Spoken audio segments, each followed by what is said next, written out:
pick up any magazine, watch any television show, read any newspaper. .com is the buzzword of the millennium. Well, the lure of working from home and making money at it is big. That's why our Work at Home series has been so popular. We've been featuring local work-at-home jobs that really do work. Today, meet a Cherry Hill mom who's made a go of it. I worked in television for years. I started out at NBC 10. And from production assistant at NBC 10, Patty Feeney went on to full-time work as a producer at Banyan Productions.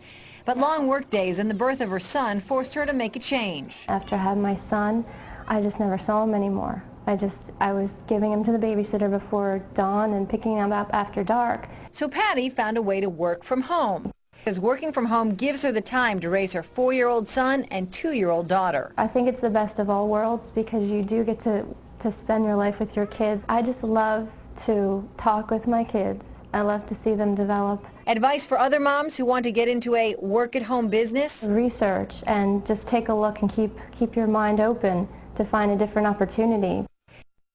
It's an automated way to make money on the internet. So, how does it work? And why would you share it with somebody? This is exactly how this works. All right. So you've got these big Fortune 500 companies, household names, companies with household names, right, they have a lot of money allocated to advertising. And you see this every day. You turn on your TV, you see advertising. You turn on the radio, you hear advertising. Print magazines, all this stuff. Well, these companies have big advertising budgets and they allocate it in different places. One of the places that they allocate it is to the internet. They have a large portion of their budget set aside to advertise online. And so what I did was I went to them and I said, look, would you pay me to advertise for you? Would you pay me if I send you a customer? They said, yeah, it made sense. Think about it. They pay me only if I send them a customer. It's results-oriented. Right. It's performance-based. It made a lot of sense to them. Instead of paying to be seen, they're paying for customers, right? So they allocate a large portion of their budget to advertising this way. And what I do is I go promote these companies. I don't have to work against them. I don't have to build a business and try to compete with these monster companies. I work with them. They've already got it going. Right. I'm helping them. I send them customers, and in turn, they send me a check. They pay me for sending them customers. So they're elated. You know, when they get a new customer, they're excited. They don't mind paying me.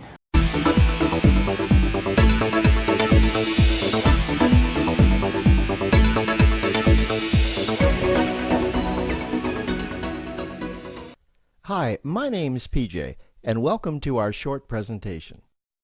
Have you ever wondered how the rich keep getting richer while broke people stay broke and the middle class seems to be shrinking? Well, this isn't nearly as mysterious as it may appear when you examine the specific differences in how broke people, the middle class, and the rich spend their money. Now, this is such a simple concept, yet so profound, it nearly knocked me out of my chair when I finally understood it. I'm going to show you exactly how the rich spend their money, and you can evaluate for yourself why they keep getting richer and the broke keep getting broker, and why the middle class remains so stressed out. Now, to get started, I'd like to review some financial terms we'll be using during this presentation.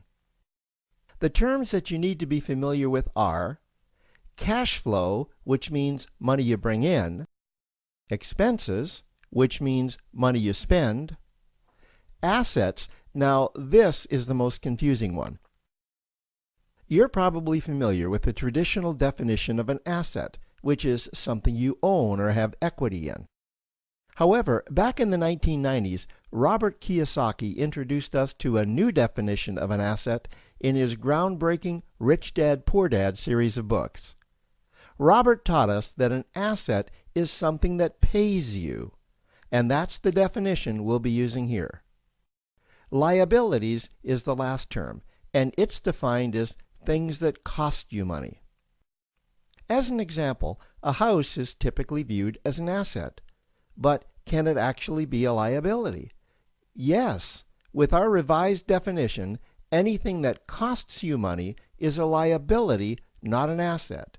If you have a mortgage, your house is an asset to your banker because it pays him or her every month. But could a house also be considered an asset to you? Yes, in the right circumstances it could, when it pays you money. Let's say you buy a house and you rent it out, and it paid you a positive cash flow every month after all expenses. That would then be considered an asset. Now, one more time with the terms, just to be very clear before we continue. Cash flow is money you make. Expenses, that's money you spend. An asset pays you, and a liability costs you. Now let's take a look at how broke people spend their money. Now, when I say broke people, I'm not referring to the destitute. I'm speaking about that large portion of our society that lives from paycheck to paycheck and who never seem to have any money. In fact, most times there's more month left at the end of their money, and I'm sure many of you can relate to that group. On payday, broke people buy what I'm going to call stuff. Well, what's stuff? Well, that's inexpensive things that people buy that they don't really need to survive. You go into someone's house and you can't find any counter or tabletop space in the whole house because of all the stuff on it. Their house and their cars are full and cluttered with stuff. Well, where do they get all this stuff? They buy it at the flea market, at the garage sale, at the dollar store, at the craft show. So cash flow comes in and then it goes straight out the expense column to buy stuff. You see, broke people never really educate themselves on assets and liabilities. They justify buying all of this stuff by claiming that it costs so little. But over the years, it's all they ever have. The problem is their cash flow never produced or created more cash flow. Now, please understand, I'm not undermining or taking any shots at this or any group. I just see a lot of financial difficulty out there, and it really doesn't need to be that way. Creating wealth isn't a mystery, it's a formula. The only reason someone doesn't create wealth is because they either don't know the formula or they don't apply the formula. Now let's take a look at the middle class. The middle class is the group that society mistakenly thinks are rich. They're not. Yes, they typically earn a six-figure income, and many of them appear rich, but it's what they buy with their money that keeps them prisoners of the middle class. What they typically buy are liabilities. Remember the definition of a liability? Things that cost you. By buying liabilities, the money gets pushed up and out their expense column. Liabilities are items like cars, boats, houses, airplanes, credit card debt. Now let's see just how this happens. The middle class gets a nice paycheck, let's say $10,000 for the month. They then split that down the middle and they pay their monthly expenses with half, and with the other half, they make a down payment on a new car. The car costs $5,000 down, and after they add on the insurance and the maintenance, that liability now costs $1,100 new dollars every single month. A few months go by, and they want a boat, then a vacation home, a Rolex watch on their credit card, a vacation on their credit card. And before you know it, their liabilities have raised their expense levels to near or above their income levels. They actually spend equal to or more than they make. Meaning that they have to go to work and make a certain amount of money every single month just to cover their liabilities. The other important issue with both broke people and the middle class is that normally all of their cash flow is dependent on their own effort, meaning that they've educated themselves to exchange their knowledge and expertise for someone's money. Also, the money they earn is usually the highest taxed form of income. Here's an example. An attorney is knowledgeable about law, so people pay him or her in exchange for that knowledge on an hourly basis. The problem here is that if the attorney isn't sharing that knowledge with a client, then the attorney isn't making any money. This causes lots of stress and anxiety in their lives, and if you ever ask them to take an afternoon off to play golf with you, well, they very rarely can because of how much money it'll cost them to take that time off. On the surface, life's pretty good. The reality is that it's a roller coaster ride. That's the middle class. Now, I know this group very well because for a great deal of my adult life, that was me. Now let's take a look at how the rich people spend their money. Rich people acquire assets. Again, an asset is something that pays you. If you want to become rich, buy assets that earn you more money. The money cycle looks like this. Acquire assets that produce cash flow, invest the profits to acquire more assets that produce more cash flow, invest those profits to acquire more assets that produce more cash flow. The rich spend their money and acquire things that produce more money. Here are a few examples of assets that produce more money. Investments are the obvious ones: stocks, bonds, real estate. Education is another asset.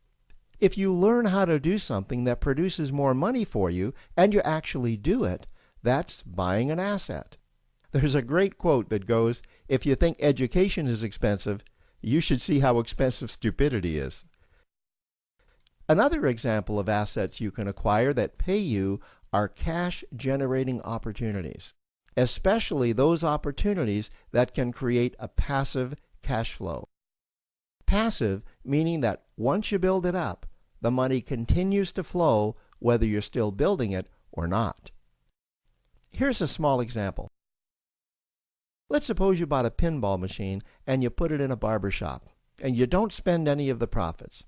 You save them until you can buy another pinball machine and put it in another barber shop. This, by the way, was Warren Buffett's first business.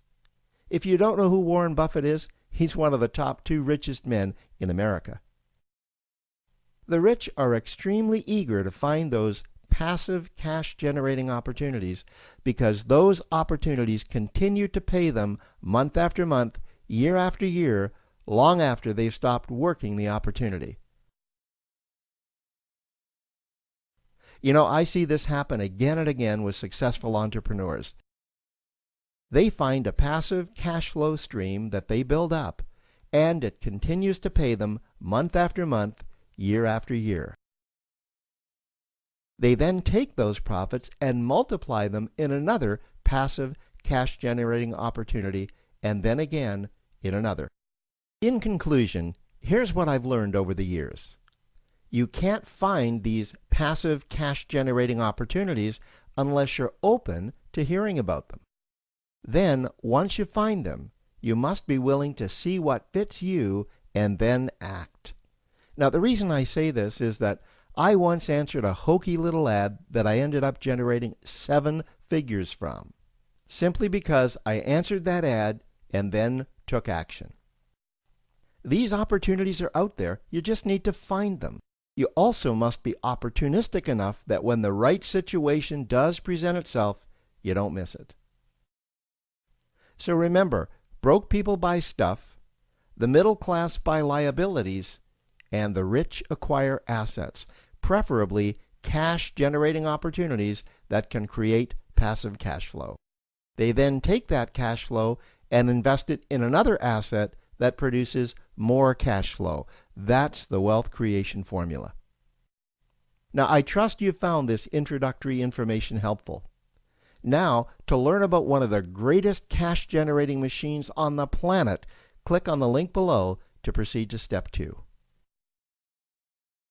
Hello everyone, welcome to Good Money, your trusted source for personal finance advice. I'm Tanya Rivero in New York. Ever wonder what it would be like to work from home? With advances in technology, more and more people are looking for home-based jobs that could easily give them the flexibility of setting their own hours and perhaps find a better work-life balance. It enables you to run your own business, be your own boss, but with the backing of another company that's there because you're selling their products or their services. Wouldn't it be nice if your commute consisted of stepping to the kitchen for a cup of coffee, then into your home office? Well, thanks to the internet, plenty of people do it daily. Best commute in town. Very short. Takes me about 30 seconds. We get to choose our own hours. It allows me to have the flexibility to do things with my wife and my daughter. So there are real work-at-home jobs out there. There is opportunities to work at home. You just need to find out what type of an opportunity you're best suited for and research it and pursue it. For Money Talks, I'm Stacy Johnson. Pick up any magazine, Watch any television show. Read any newspaper. .com is the buzzword of the millennium.